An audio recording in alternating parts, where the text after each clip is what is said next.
அதிக நாட்கள் சட்டமன்ற உறுப்பினராக இருந்தவர் அண்ணன் துரைமுருகன் அவர்கள். அவர் திரு கருணாநிதி குடும்பத்திலே பிறக்காத காரணத்தினாலே நீண்ட நாட்கள் சட்டமன்ற உறுப்பினராக இருந்தாலும் அவருக்கு அந்த வாய்ப்பு கிடைக்கவில்லை. அடிக்கடி திரு ஸ்டாலின் அவர்கள் குறிப்பிடுவார், எமர்ஜென்சி மிசா சட்டம், அதிலே நாங்கள் பட்ட துன்பம் ஏராளம் என்று சொல்வார். அதிலேயும் துரைமுருகன் அவர்களும் பங்கு பெற்றார். அப்படிப்பட்ட ஒருவருக்கு அங்கே துணை முதலமைச்சர் கிடையாது. ஆனால் திரு கருணாநிதி குடும்பத்திலே பிறந்த திரு உதயநிதி அவர்களுக்கு துணை முதலமைச்சர். இதுதான் அண்ணா திமுகவுக்கு திமுக உள்ள வித்தியாசம். நான் ஒரு கிளை செயலாளராக என்னுடைய பணியை துவக்கி பிறகு படிப்படியாக உயர்ந்து பொதுச் செயலாளராக உருவாகி இருக்கின்றேன். இது அண்ணா திமுக. ஒரு சட்டமன்ற உறுப்பினர், நாடாளுமன்ற உறுப்பினர், அமைச்சர், பிறகு உங்களால் முதலமைச்சர் என்ற ஒரு அடையாளத்தை கொடுத்தீர்கள். இது அண்ணா திமுக.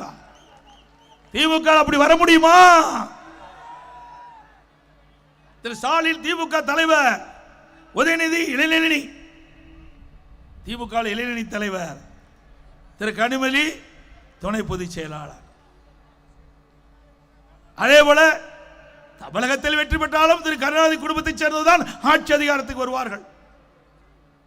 டெல்லியிலே நாடாளுமன்ற உறுப்பினராக தேர்ந்தெடுக்கப்பட்டாலும் திரு கருணாநிதி குடும்பத்தைச் சேர்ந்த திருமதி கனிமொழி அவர்கள்தான் கூட்டுக்குழுவுக்கு தலைவராக இருக்கின்றார். ஆக குடும்பம் தான் திமுக கட்சி, கட்சி தான் திமுக.